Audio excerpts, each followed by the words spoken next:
into, data seems to be a big issue for a lot of agencies. People that have never been to this meeting, if you got a question, you feel like asking via the card, jump into a conversation. So Chip is the data guy and almost sort of unofficial accreditation manager. Chip, it's all yours. Morning. Today I said I'm with the City of Portage in Michigan. Any other Michiganders in the room? We got to do this anytime we're out of state. So this is where Portage is in the state of Michigan. So I kind of had a unique journey in this process. I came to Portage in December of 2015 when all their initial work for accreditation was completed. We were deferred, and in that deferment process, a rather unique way to capture our data, our time-based data specifically, was developed. So I came in to Portage having to live that system, and then in August of 18, I went to the training division, so now I'm kind of in charge of managing it and then going to the next step with that data collection. Talk about, kind of like to paint a picture of kind of our overall system in the county we're in. I like to kind of I'm interested in how other places operate, so if you're a little bit interested in how we operate, and it's nice to see other systems that are just as screwed up, if not more, than your own system. So if you think your system's screwed up, hold my beer, watch this. And we'll go through that. But Portage, real quick, we're a public safety administration model. So we have a public safety director, and then what we call senior deputy chiefs in charge of the police and fire divisions, and then their own trees going down from there. So we do have an extra layer between us and the people that make a lot of the decisions when it comes to budgets and financing. 3 stations, 33 personnel that you can't see, except for turn it on. 33 personnel, 4 of those personnel are administrative. We have 9 paid on call members who are as active as they can be, but it's for combination departments, they're working their 40-hour jobs. So from an ERF standpoint, they help, but it's not the answer to our ERF problems that we're having as well. So like I said, accredited in 16, one significant challenge that really led to our deferment was our alarm handling time, specifically for EMS calls. And I'll go through what those times actually were and what the process was and what the process is. But once those times came out, we developed a process to improve them to get us out of our deferment status. So real quick, I want to talk about definitions. I'm in the EFO program. My first year project was on response time benchmark definitions, to where I got a survey. I got 200 responses from fire departments all across the country. SIPC was a big help with that. I sent them my survey, hey, can you push this out to all the accredited agencies? And I got a lot of feedback from there. So I kind of had 2 pools to look from. I had accredited agencies and I had not accredited agencies. So before collecting the data, what was my assumption about the definitions we use for response time benchmarks from accredited agencies? How do you think those definitions should be? Any guesses? Do you think they'd be somewhat consistent? And then we have the other population of non-accredited agencies, probably less consistent. It didn't matter. They were all over the place. So that was pretty eye-opening and interesting. So, what definitions to collect the data and analyze these times? We need to have an understanding of what the definition is. I'm kind of OCD, so in a perfect world, I want everybody to have the same definitions, but you at least have to have the same definitions on your own department. And I could interview all 33 people, and I might see some themes among shifts, but they were different definitions all across the board. So how can you analyze time when we have different starting and ending points? And what I like to emphasize with them is we're pretty good with when we got dispatched to when we got on scene. So that's the time segment itself, it is what it is. But what are we lying about sometimes in our time stamps? Yeah, well, our segments are all out of whack, right? So I might have a call processing problem, but it's really a turnout time problem. If I have a turnout time problem, it's really a travel time. So now I have 20 years worth of data I'm looking at, and I build fire stations in the wrong spot because I've been lying about my travel time for 20 years because I'm constantly being berated about my turnout time being too slow. So what do I do to stop that turnout time clock? Lean up in the cab, hit the in or out button, and finish getting geared up, so now my travel time has started. So the definitions of what these terms are need to be solidified at least at a department level, so that way we're looking at the same segments within things. But then it makes it almost impossible for us to compare ourselves to anybody in this room, because I don't know what your definitions are, and if they're different, we got apples and oranges.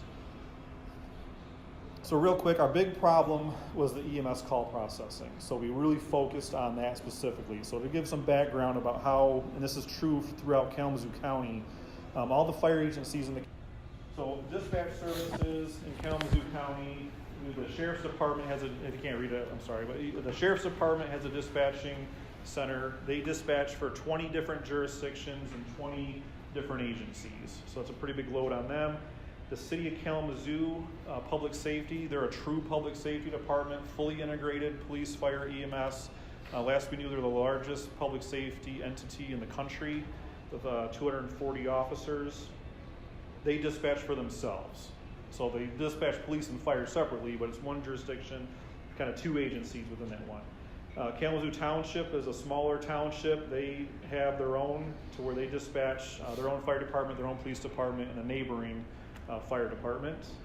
And then Portage, we dispatched for ourselves, police and fire. So the workload across the dispatch centers is pretty, we have the Sheriff's Department with a lot of space, and then these little individual ones as well. And then Western Michigan University is also a PSAP within our community, so they have their own PSAP. So depending on where you are, you dial 911, you're getting one of 5 of these, and hopefully it goes to the right one. If it doesn't go to the right one, what has to happen? It has to get transferred, and if it's the EMS call, what has to happen? It has to get transferred again. So we're just building in time into these different way we do things. So early 2000, these 3, so the City of Kalamazoo, Kalamazoo Township, and the Sheriff's Department, they integrated. So that was kind of a big fancy word used in the newspaper, because integration, does that mean consolidation? All this meant was they were in the same room together. They still had a wall in between each of them, but they were in the same room. So if somebody needed a resource from a different agency, they would just shout over the counter, over the wall at each other, versus have to pick up the phone and call them. But it's still an extra step. But that was, they called it the integrated center. And then Portage we're still on our own, and Western was on our own. Real quick, radio systems. We had 3 channels. Between all the fire agencies, there's 3 channels used. And the way everything was split up, in some cases, there are run cards that involve a resource. The initial alarm involved a resource from each of those 3 systems. So you'd have the host agency tone out their department, and then they'd yell at the dispatcher across the room to tone out their department, pick up the phone to call Portage's dispatch center, because that's in a different building, to dispatch their resource. And 2 of those dispatches could occur over the same radio channel, but that initial dispatcher doesn't have the ability to tone out both departments off that channel. So this time, looking at how are we adding time to this process. So the way it worked prior to our accreditation is we have our 911 call that gets placed. Our PSAP, speaking specifically of Portage, our PSAP would answer it. If it was an EMS, it would be transferred to the EMD, when the EMD would then prioritize the call through the Clausen system, and then we would first respond if it was designated a priority 1 or a priority 2 incident. So that's why we waited for that prioritization to occur, and that's since the 80s, that's how it worked for a really long time. So you see each kind of step adds time. And over the years, when our dispatchers would pick up the 911 call, they would, police, fire, EMS. I've never been a dispatcher. Any dispatchers in the room? I've never been a dispatcher, but I've listened to a lot of 911 calls through this process. Police, fire, EMS, all right, hold on, I'm going to transfer you. But what was really happening? Name, phone number, confirm the address. Oh, it was your birthday today? Happy birthday. What did you get? You get anything good? Man, Christmas is coming up. Oh, you're having trouble breathing? Okay, let me transfer you. So we're adding in a ton of time on our side. They get transferred to EMD, and what happens? Same questions. And our dispatchers are listening to EMD, so now they're learning the questions EMD is asking. So what are they asking before they transfer now? They're literally getting the same questions twice. but our dispatch centers aren't certified for EMD, so they can't, legally perform that service. So there's time built into the process. So we end up with different systems with different clocks, looking at our 911 phone system versus the CAD system, and now we have 2 CAD systems involved between our CAD system and the ambulance company's CAD system, and the clocks were different. So even when we did get our times out, we had to figure out how far were off were the clocks. Manual dispatch process created issues with validity in terms of my timestamp for dispatch is coming from a manual input from a dispatcher. So how do I know that dispatcher did the right code or the right keystroke to stamp that dispatch time so my dispatch time on my report matches? So we can kind of anecdotally keep track of that through, we have what time our pager is activated, dealing with different clocks then, and then looking at, how much deviance is normal for that. So if it was a couple minutes, we'd catch it, but if it was within, a minute, we might not. Ourselves, we weren't consistently using MDTs, so our dispatchers were great to us, so we would call on scene, and before we could hit the button, more times than not, they would have us on scene already. So we got bad habits of not keeping track of controlling our own times, which was an issue, because then that one time the dispatcher forgets or they get busy with something else, they can't mark you on scene. You're used to them marking on scene. So at the end of this, we actually had a rule that said, do not mark any of our statuses. If we forget to do it, shame on us. We'll go back and try to calculate them, but don't stop babying us, because it's causing more problems. And there were some turf issues. Even though it was Portage's dispatch center, it was kind of a cop, hierarchy, and the cops were in control of it. So when we wanted to do some of these changes, it was some, a little bit of a management issues, I guess. And then we'd change something and find something else we want to change. So then they kind of got sick of us coming back every couple weeks, literally asking for a little tweak to this and that, because they have staff to take care of and train all these new ways to do things. So here are times that kind of got us in trouble with alarm processing. You can see, in a cardiac arrest situation, that's pretty nuts to have, over 3 minutes call processing time. But, anecdotally, we knew this was happening. We just didn't have a real appreciation for how long it was actually taking. We could monitor the ambulance companies, we'd listen to them on the scanner and we'd hear them. They got smart and they would start pre-alerting their ambulances to call. So we'd hear them get pre-alerted and then listen to the address. Oh, hey, that's us. And get up, start walking, and it's like, I guess maybe they're not going to call us. Go back and sit down, and then the tones drop. So we knew this was happening, but we didn't have a way to look at it. And my understanding, this is still happening in the rest of our county today.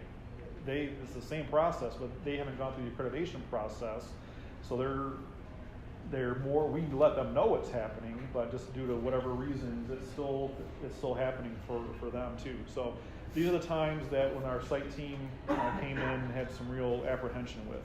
We're under the 8th edition. We were under the 8th edition at that time, so that edition had those times kind of spelled out for us, which was also a challenge. So once that was discovered, we got placed on deferment. We changed the process. So once the 911 call was placed, we would answer, Portage Dispatch would answer it. If it's a medical call, they dispatched us immediately.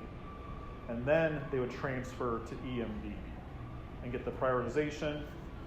We would get dispatched, and then as we're en route, we would get updated to priority. Anybody see we knew it was going to happen, but I don't think we appreciated how much it was going to happen and how much of a burden it was going to be on the crews. What's happening under this process now? We're going to a lot of Med 3s because we're getting dispatched to everything. They didn't want to put the decision in the dispatcher's hands, so people call 911 for all sorts of absurd reasons. I haven't pooped in 4 days. Is that a medical problem? Sure is. Boom, out the door you go. It's a priority 3, and then we can cancel our response. So a lot of those priority 3 calls are now just out of the blue start getting dispatched to.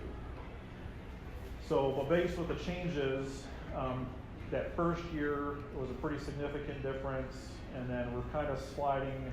I have a reason for why 2018 is this way that we'll get into, But 2016, 2017, pretty consistent, but we shaved 2 minutes in some cases off that time by doing this. But it came with a cost.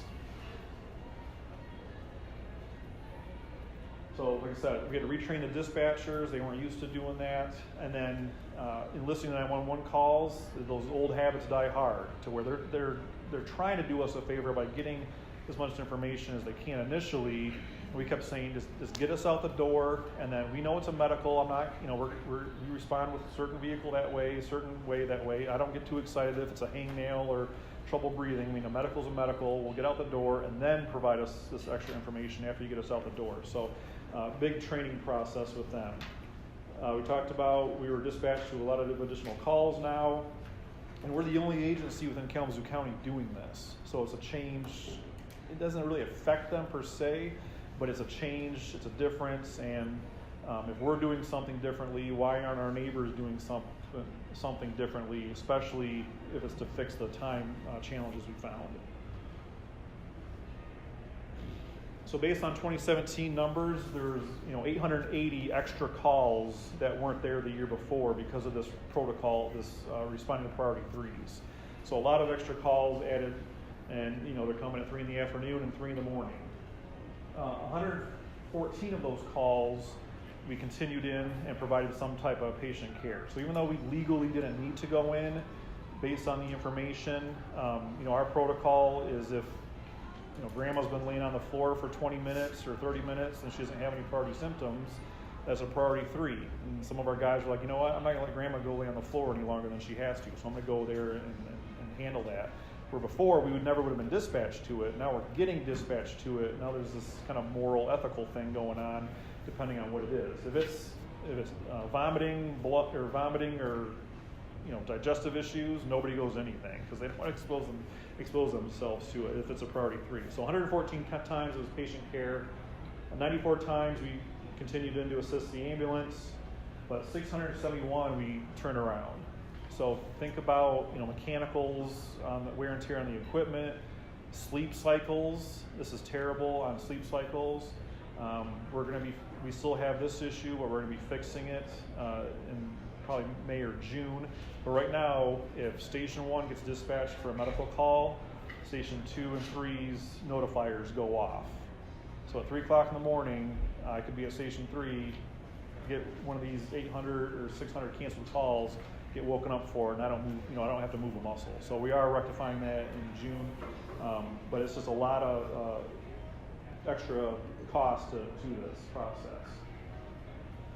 So we still had the issue of the different clocks, the different systems. They're not talking to each other as far as times go. So we needed a way to really dial in our data to make sure it was accurate. And it's interesting, and I think hopefully now that we've demonstrated this, our goal is to now use more automated systems to take care of this for us. But what we did is we created an Excel spreadsheet with all the different benchmark times on it. And we did it for medical calls where we had patient contact and structure fires.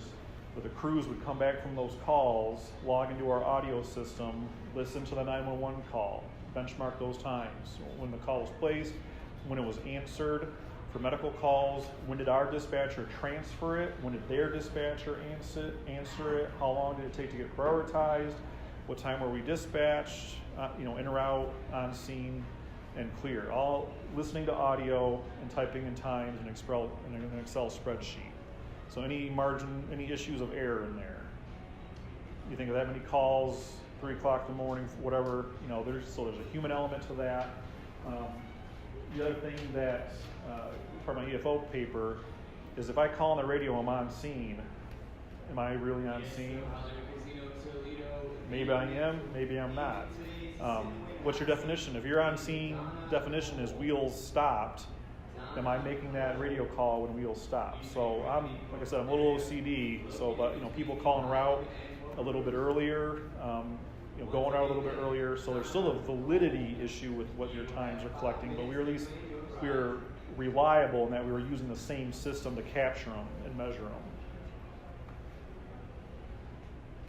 So I'm going to show you an example of that at the end here. But obviously some challenges is an increased workload from the number of calls we're getting dispatched to, and then this extra process. You still have to do an NFIRS, so they'll do your medical report, and then you're doing this on top of it. And at the time this went into effect, we were running 2 per rig. So it's, typically one person would do the medical NFIRS and the other person would audio log. Talk about that. Yeah, so talk about that. So a part of this, we were getting hammered for turnout times, and dispatch was babying us with our time stamps. So when I got there was a big debate of, when are you en route? And some people thought when I get up from the couch and I start walking towards the bay, I'm what? I am en route. So they're calling it en route because they're sick of getting hammered about turnout times, because we adopted the NFPA, the 60/80. Is anybody meeting that 90% of the time? Yeah, you guys are? I hope you're in airport, so you should be 30, 45. Yeah. But I did a little bit of digging, and not very many places, if at all, can meet 60/80 for their turnout time. So maybe we do a study based on our station layout, and we can determine what's a real turnout time for this specific station. We do engine company inspections. We have some pretty big buildings: Stryker Medical, Pfizer Pharmaceuticals. We got some pretty big buildings to where it takes a while. But do we filter those turnout times out, and do we look at them? All right, here are my turnout times in the station. I should be here. Here's my turnout times when we're at the training ground. It should be here. Here's my turnout times when we're at the inspections. Maybe it should be here.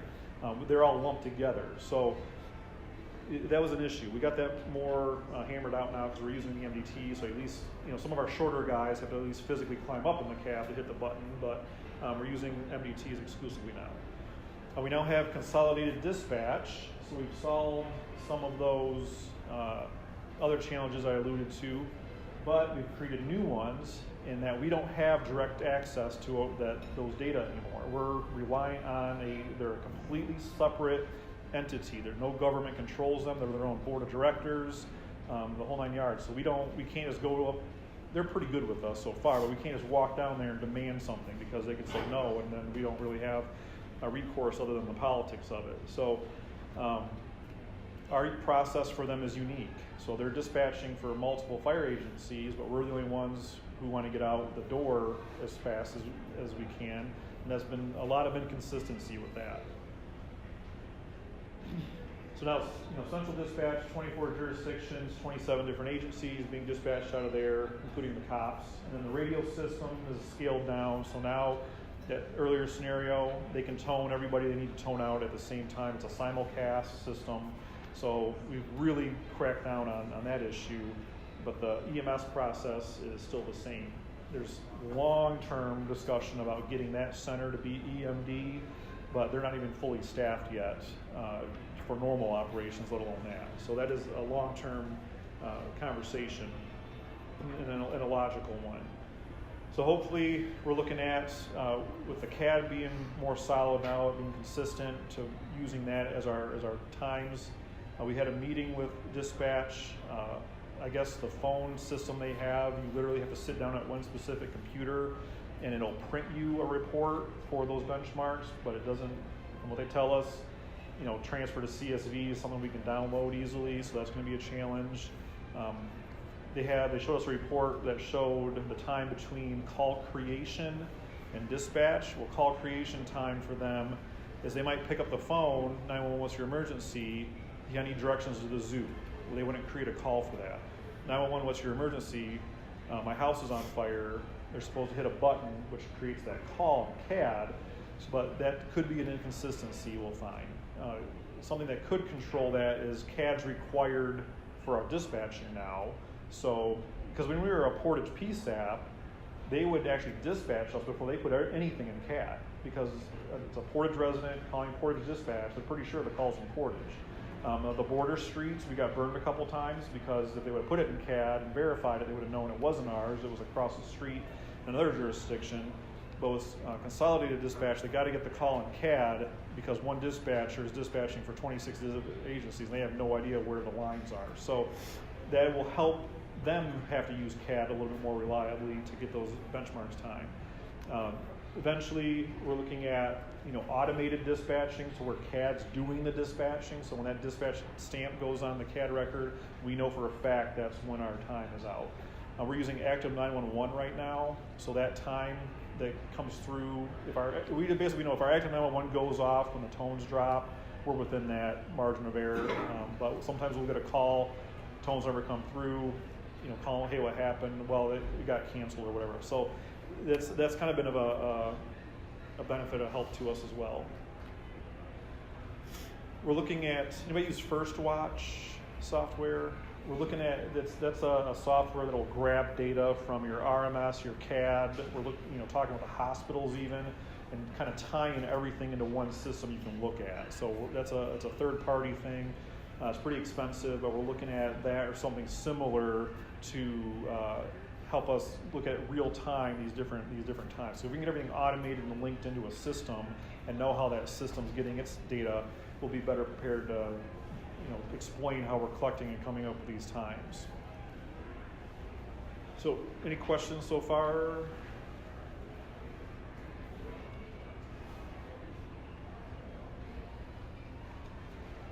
Did you have to go to a new station learning system to separate the tone for the stations, or were they able to do that with the existing software? Yeah, so it's VHF two-tone decoders. Oh, okay. Yeah, so we just got, each station has its own tone set, and we have one for all stations.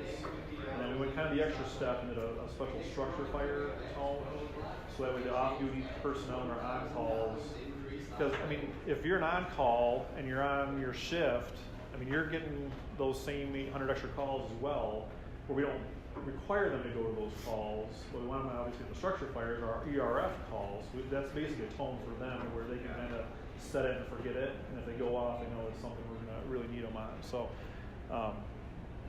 so here's this is just December of last year. So you can kind of see the columns, the data we're tracking, and then call time, call answer.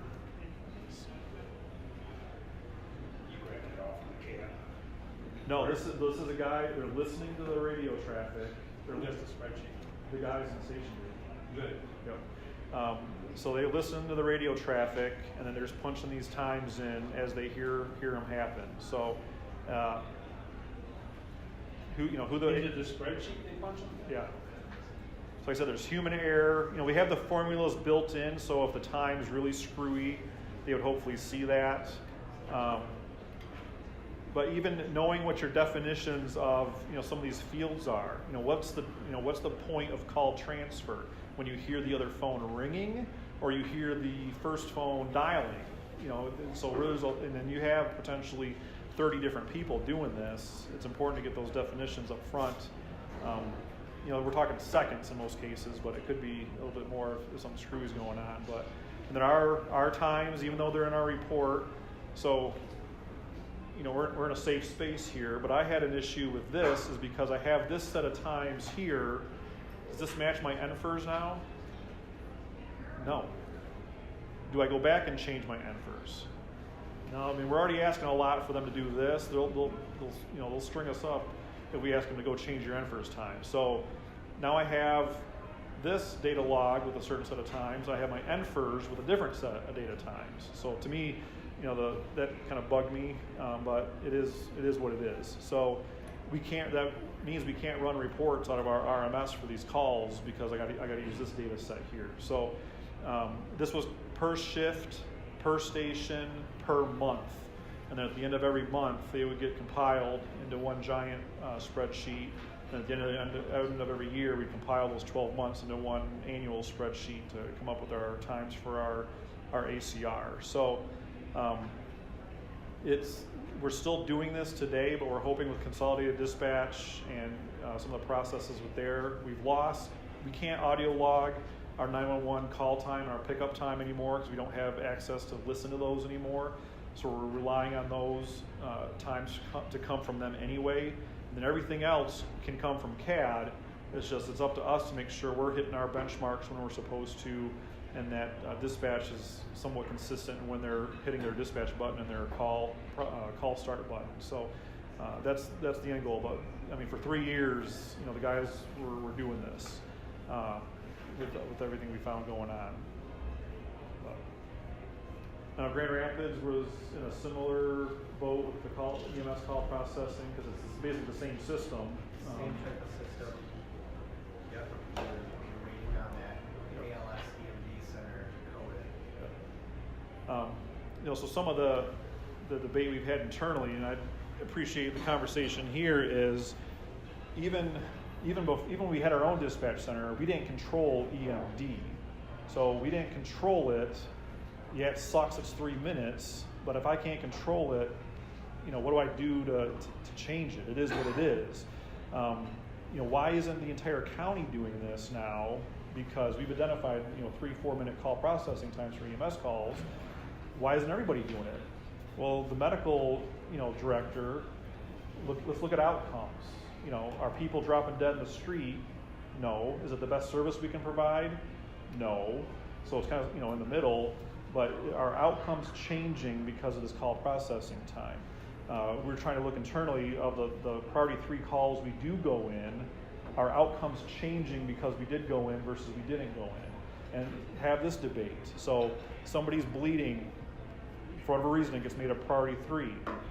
If I show up and put a Band-Aid on, did I affect an outcome?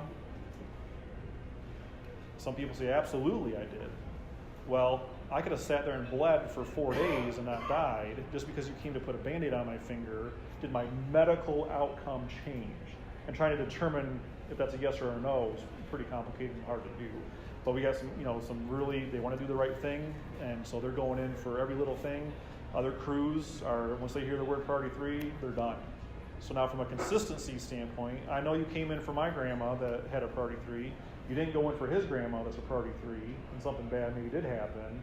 Are we opening, we have some liability now because we're not even consistent in what we're responding to anymore. And that's the whole reason for priority medical dispatching, is you go to 1s and 2s, and then 3s are those non-life threats. So that's, and then now with consolidated dispatch, we're even in less of control of that data. So, you know, how much effort do we put into trying to control something at the end of the day we can't control? We met with them last week about some things, and they're receptive, they get it. It's just they started a 3rd short on employees, so they're really struggling and trying to get that built up first before they can kind of really tend to some of what our specific needs are. But, so that's an ongoing process. All right, let's go around the room and say who has the lowest call processing times then. Does anybody do EMD in-house? What's your, you know? Currently we're using the EMD, but it's from Aptos, so they're guide cards. It's not priority dispatch, which is what we're moving to, which is a little bit more of an automated system. And I think at first it's gonna make our alarms handling time go up some, because as the dispatchers learn the process, it's going to, it's gonna increase. There's a lot more questions they have to ask before they can press the button and tone us out. So, and we're trying to train our dispatch all the time to try and maintain some sort of consistency so that you have 15 different dispatchers that all do it 15 different ways. That's not good for trying to track data. Yep. That's one of the biggest things we ran into. In Grand Rapids, you're probably way too busy to do something like this. Yeah, if we went to go into priority 3s, that would be another 6,000 to 7,000 incidents. Yeah. So there's a line somewhere between, I think we're flirting with it, between, it's not that big a deal versus, hey, this is really taking a toll. So one of the 2 ambulance companies, so we went with a sole source contract in 2017, but before that we were alternating companies. So one company has an accredited, their dispatch, and I don't know what through what, but their dispatch process is accredited. So they follow that script to a T. We got dispatched to a call, it was just a assist person. It didn't go through EMD. We got there, the guy was actually having a stroke. So I called that company's dispatch center directly on my cell phone. Jack from Life EMS. I did my paramedic internship with Jack. He knows me. He knew me when he answered the phone. When he went through that EMD process, he pretended like he didn't know me from Adam, because their accreditation process says they have to follow that script. So when we came to evaluate RFPs for this ambulance company, they got penalized because their processing time was longer than the other company who wasn't accredited because they were using a different process. And once they kind of heard one of those magic words, what were they doing? I know by the time I get to the end of this list, it's going to be a priority 1, so I'm going to tell you it's a priority 1 right now. Clock stops and off we go. So that was an interesting thing to go through because here, we're definitely about accreditation. This other company's accredited. They got to follow that script to keep their accreditation. Causes some extra time on the dispatching side. So, anything else? If you have any suggestions, ideas for standardizing and the definitions, I'm hoping maybe we as a group, as a consortium, or within our little areas can kind of get some common definitions going. But that's just, it's 2019 and we can't agree what en route is. I mean, one of the answers was when I can see the incident, I'm on scene. Well, we got some country roads in our county, and I can see an incident from probably a mile and a half away. How far away can you see the smoke plume from? So it was very eye-opening and interesting on that. But thank you for your time and not throwing things at me. Just to add a few things. First of all, again, if you have any questions about data and so forth, please put them down because it'll make the next segment more interesting. Let me just tell you real quick from a peer assessor, team leader, review all these documents. If you have a lot of people are worried about times. If you have alarm processing time of 10 minutes or longer, can you be accredited? Who thinks you can't be? One thinks you can't be. Thank you. You can.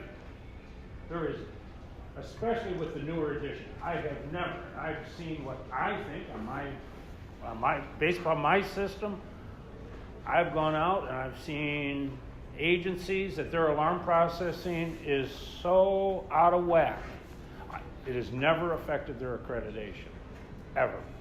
I will make a recommendation, as long as they understand it, that it's accurate, they understand it. If they tell me we have no idea, we threw this together, they might get themselves, they might still get accredited.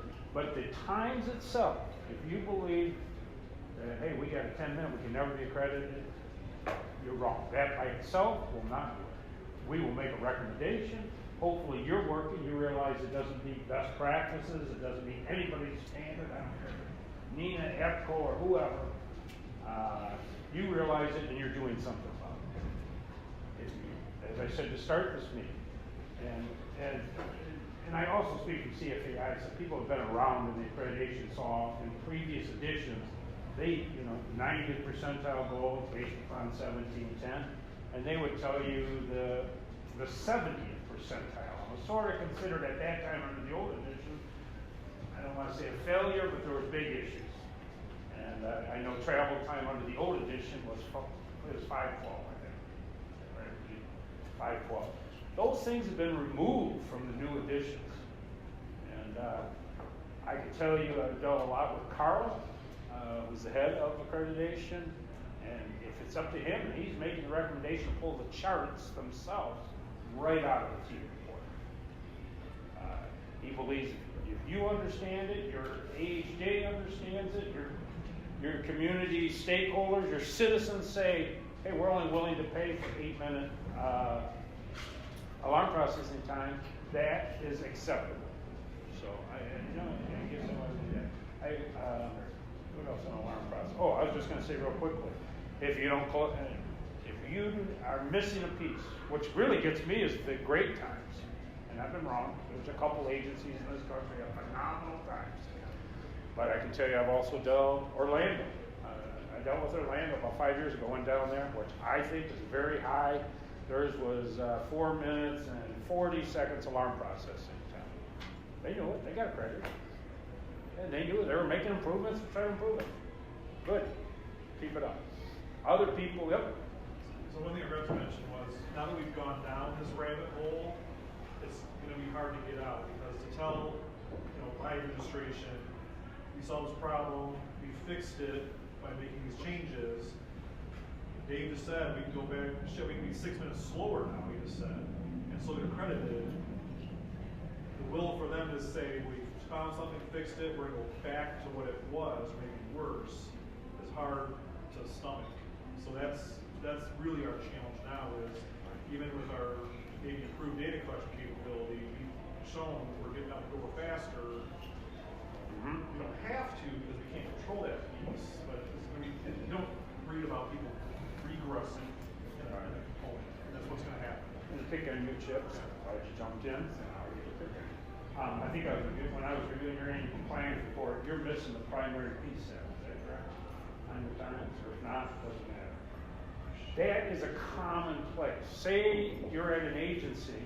There is agencies across this country. I know I dealt with a few this weekend. I was thinking was your ACR January through October of 18? Yes. Somebody put it through November, December because of the change. All right, I understand it. But I dealt with a large metro department this weekend, just dealing on their, I haven't called them yet, but they were accredited 3 years ago. I think this was their third ACR. They do not they're unable to capture the primary piece set. So, and usually what I see, I guess I babble all over the place, when I see a real low time, like when I see 45-second alarm processing, I usually go bullshit. I call them. I don't believe it. They're missing something. Now, it turns out there are a couple agencies in this country that somehow pull it off. But most of the time, they're missing something. And that's where you get in trouble. You're going out there, and if you meet with the agency and they say they got 50-second alarm processing, and then you get there, and they go, well, we're really not sure. We're all screwed up with our data. We don't believe our data. Our data guy's crazy. That's where you get yourself in trouble. Is come up with your methodology. The other thing, I think you sort of talked about, and I've dealt with a couple of real big communication centers that have asked if you are one was Charleston Consolidated Dispatch, Charleston, North Charleston, Mount Pleasant, pretty big dispatch center. And it was funny, they at least understood their data. They switched to that new Consolidated Dispatch a few years back, probably about 5 now. And they went EMD, and their times went through the roof. And the fire department, who cares about times, got excited because they're all accredited down there, every one of those agencies. And they got excited. Police, they never get excited. They don't care about times. It's not part of their CALIA accreditation. But Barclay's not here, I think. They don't care about times whatsoever. But for us, so their times are way up. So then a lot of people use EMD, use that quick dispatch or something because they cannot wait for all those questions. Almost everywhere I've gone on the fire side, where they have EMD, they do some type of quick dispatch. So the other thing too is I'm one of the organizers of this. Scott Gray, Grand Rapids is the other one. I apologize, I didn't introduce him. If you've never met Scott, they have the greatest planning division. They have like 100 people in it. But, I don't know how they pull that off. But if you ever need help, and you want to really know the gold standard of planning. What is it, the A2 or whatever you guys use? What's it called? A3. A3, and then you use the lean system. These guys are like the best at that. And then Trevor Wilson back here, he's with Indianapolis. He's in charge of accreditation, ISO compliance, and is also now doing the website for the consortium, which I was lucky to ever even update. So Trevor's doing that now. If people have sent me, if you got a flyer for education, I know we posted a few. Whatever you need posted on that, but Trevor's in charge of that. So, is there any questions about from a team leader going there for data or you can put it on the card? Please do put some questions on the card. From how a team would look at, if you're looking for accreditation, specifically any of the alarm times, alarm processing, times. No questions on that? That's always one just says, even if you don't have any questions, I got answers. That's the other thing too is I love to ask people just you usually find out how quick they're paying attention by asking them about 1710 because everybody says that's a consensus standard. That's our department standard. Probably not you, but you know 1710's there.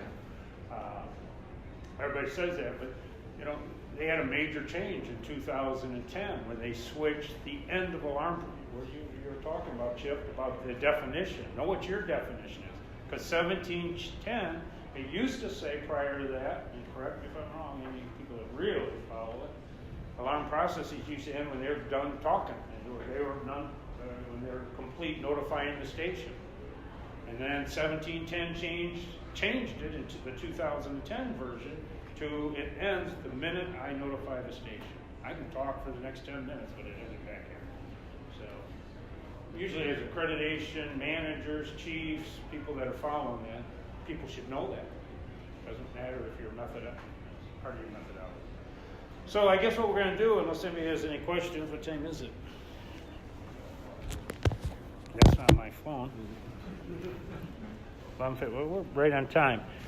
Because here's sort of the idea. We're going to, for Kate Molasses here from AccuMed. First, thank you for coming. It's a pretty good lunch here. I think it's $18-19 regularly for this buffet. Casino obviously gave us the space for free. This is the third or fourth time we've had meetings here.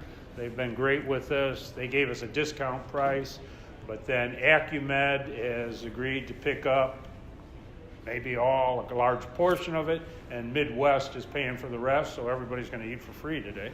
So who's ever phone? I might have caused that phone to do some things. So what we're going to try to do, we've never done this before, is, and I'll probably repeat this because that's what I do, is we're going to go get some food, and we're going to set up a panel here. We have 4 fire chiefs in different levels of accreditation. Some have had issues, some have not had issues, and hopefully during lunch you're going to write some questions down there. Otherwise, I got to come up with questions, which can be really boring, whether it's about data or the process, and then we'll give them like 15 minutes to eat quick up here, and then we're going to just sort of have a little discussion on where they're at. Does that sound fair? So let's do the lunch and whatever the system is out here.